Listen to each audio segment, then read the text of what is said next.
Hey everyone, welcome back to the channel Code with AKJ. Today is day 41 of solving LeetCode 75 challenge, and today we are diving into a new concept, that is binary search trees, which is also known as BSTs. What better way to begin that with a classic and simple problem, that is search in a binary search tree. So in this video we'll first understand what a BST is and then solve this problem using a brute force and an optimal approach, and that too with proper dry run for clarity. So if you're learning with me on this 75-day journey, make sure to subscribe and hit that bell icon for daily coding insights and solutions. Before that, let's understand what BST actually is. A binary search tree is a type of binary tree where the left subtree of a node contains only nodes with values less than the node's values, or the right subtree contains only nodes with values greater than the node's value.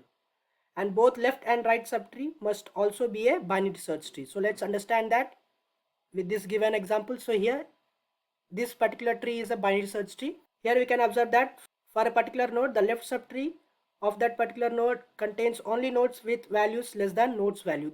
So if we consider this particular value 4, the left subtree contains values which are less than this particular node, that is 4. In the same way, the right subtree contains only nodes with values greater than this node. Same goes with this particular node too. The left subtree of this node contains values less than this particular value, and the right subtree contains value which is greater than the current node value, that is 2. So this property allows for efficient searching, and we'll see that in action shortly. So now let's get back to the problem. So let's get started. So the problem statement says you are given the root of a binary search tree or a BST and an integer value val. Find the node in the BST that the node's value equals val and return the subtree rooted with that node. If such a node does not exist, return null. So you are given a root of a binary search tree and an integer value val. Your task is to find the node with the value equal to this particular value and return the subtree rooted to that node. And if the node does not exist, we'll return null. So let's understand this with these two examples. So for this given example 1, we have given root and a value 2. So we need to find this value 2 in this given binary search tree. So whenever we find this particular value 2 in this binary search tree, we need to return that whole particular subtree as an output. From this given example, we can see that we have found this value 2 in the left part of this given binary search tree. So we'll return this whole subtree as an output. So coming to the example 2 here we need to find the value 5 in this given binary search tree. So from this given example 2, we can see that we have no value 5 in this given tree, so we'll return null as an output. So given constraints here, the number of nodes are in the range 1 to 5000, and every node value can range from 1 to 10 power 7, and root is a binary search tree and the value can range from 1 to 10 power 7. So this is all about our problem statement. So let's get started with our brute force approach. So this approach does not take advantage of the binary tree properly. So in our brute force approach, we'll simply traverse the entire tree using DFS, which is one of our traversal, and as soon as we find that particular value, and we'll return that node. So for this approach, our time complexity would be O of n, as we need to visit each and every node, and the space complexity here would be O of h, that is height of the tree, as we are using recursive approach which takes recursive stack. So this recursive stack would take the number of nodes which is equal to the height of the binary tree. So this would be our brute force approach. So let's quickly see how this brute force approach works on this given example. So let's do a dry run on this given example for a value 2. So we'll try to search this value 2 in this given binary search tree with the help of our DFS or recursive approach. So in our recursive approach, we'll first try to check the current root value. I will compare it with our val. If it is equal, then we'll try to return that, or else we'll move to its left and then right. So here the current root value is 4 and our value is 2. So since they both does not match, we'll first move to its left. So we'll give a call to its left subtree. And again, we'll follow this step. We'll compare the current root value with our target value. So here current root value is equals to our target value. Since we have found our match, we'll return this root. When we are saying that we are returning the root, we are trying to return this whole subtree. So for this given example, we are trying to return this whole subtree. So our output would be 2, 1 and 3. So let's try to search another value. So let's try to search value 3 here. So again, we'll start from our root. So we'll compare it with our target value, that is 3. So since they are not matching, we'll try to move to its left subtree first. Here again, we'll compare our root value with our target value. So since 2 is not equals to 3, we'll move again to our left subtree. We'll compare both the values. So since 1 is not equals to 3, we'll again give a left call. So since we have reached null, we'll return null here. We didn't found the value in our left subtree calls. So again, 1 gives a right call to its right subtree. So again we found a null. It will return null as an answer. We have finished our calls for node value 1. So again it gives back null to 2. So now 2 gives a right call to its node. So again we'll compare. So since here 3 matches 3, that is we have found a target node, so we'll return this root. So to find the value 3 in this given binary search tree, our output would be 3. In this way, with a simple recursive approach, we were able to find our target value in this binary search tree without using our binary search tree property, that is left subtree values are less than the current node and the right subtree values are always greater than the current node. So here the time complex would be O of n, as we are trying to visit each and every node, and since we are using a recursion and which uses recursive stack to store all the nodes, to store all the function calls, our space complex would be O of height of the tree. So let's quickly code this approach and let's submit. So let's quickly code our brute force approach, where we are trying to do a simple recursive search with our value in our given binary search tree. So our base case would be if root is null, we will return null. So our first step here would be to check if root value is equals to our value, then we'll return our root. Then we'll give a left call first by calling the same function, sending root left. And if we found our answer in our left subtree, that is if left has some value, then we'll return left, or else we'll return the answer from our right call. So let's run this code.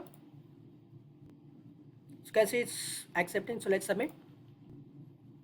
As you can see, this gives us successful submission. All test cases are getting passed. So the time complexity and the space complexity of this approach, where we have used simple recursive approach. Now let's try to use our property of binary search tree, that is left subtree values are always less than the current node value and the right subtree node values are always greater than the current node value. So let's try to use that property and use that approach. So now let's use the BST property to solve this more efficiently. So since the tree is sorted, we have three conditions, that is if the value is less than the root value, then we'll move left, and if the value is greater than root value, then we'll move right. And if we found our target value with our root value, then we'll return that node. So using these three conditions, we'll be able to solve this problem more efficiently, that is with the help of our BST's property. So we'll compare our target value with our root value. So if our root value is greater than the target value, then we'll try to navigate towards its left subtree. And if the target value is greater than our root value, then we'll try to navigate to the right subtree. And if our current node value is equals to our target value, then we'll return that node. So let's do a quick dry run on this given example and see how with the help of these three conditions we'll be able to search our target value in this given binary search tree. So again, our base case here would be that if we found a null value, then we'll return null. We'll first compare our root value with our target value. So let's try to search the target value 3 here. So here the current node is 4 and the target value is 3. So since they don't match, and also our current node value is greater than the target value, we observe that this target value would lie in its left subtree. So we'll give a left subtree call. By comparing our current node value and target value, we can easily check whether in which direction we need to navigate. So since your target value is less than the current node value, so we'll try to search in its left subtree. So again, in our left subtree, our current node value is 2 and target value is 3. The current node value is less than the target value, so the target value might lie in its right subtree. So from this call, we'll give a right call and we'll try to search in its right subtree. So now we'll again check its current node value with our target value. So since now they match, we'll try to return this node. So in this way, by comparing the value with our current node value and by comparing the value of both, we can easily navigate to its left subtree and right subtree, and finally we can find our value in our binary search tree. So this would be our optimal approach, where we are using our binary search tree property. So the time complexity of this approach would be O of height of our binary tree, and the space complexity here would be O of h for our recursive stack. So if you are trying to use our recursion, then the time complexity of this approach would be O of height and space complexity would be O of height. We will also try to use iterative approach, where we will optimize our space complexity from O of height to O of 1. If it is a skew tree, then the time complexity may vary, and if it is a balanced tree, if the time complexity may vary. So we'll look that in our time and space complexity analysis. So let's quickly code our recursive approach and let's submit. So now let's code the approach. So here the base case remains same, that if we found a null node, then we'll return null. We'll compare our root value with our target value val. If we found, then we'll return that root value. We'll check else if the root value is greater than val, which means the target value might lie in its left subtree. Then we'll return the same function call by sending its root left and value, or else we'll try to search that in our right subtree by sending root right and value. So let's quickly run this code. It's working, so let's submit. As you can see, it got accepted, all test cases are passed. So let's try to do the iterative version of this also. So let's try to write the iterative version of this. So instead of giving a function call, we'll try to store that value in our root variable, and then we'll finally return that root variable. A while loop, that is while root is not equals to null. We'll compare if root value is equals to our target value, then we'll directly return our root variable. Else if root value is greater than val, then we'll store that by sending root left. Else we'll navigate to root right. And after this whole while loop, if we didn't found our target value in our binary search tree, we'll return null. So this would be the iterative version, and here the time complexity will be O of height, but the space complexity here would be O of 1. As we are not using any recursion where recursive stack comes into play, let's quickly run this code. It's working, so let's submit.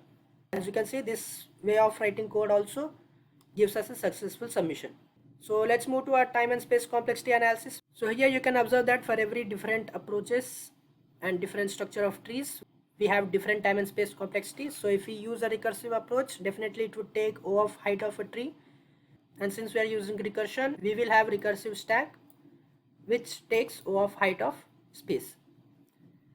But if we use iterative approach, the time complexity remains same, that is O of height, but our space complexity modifies from O of height to O of 1, constant space.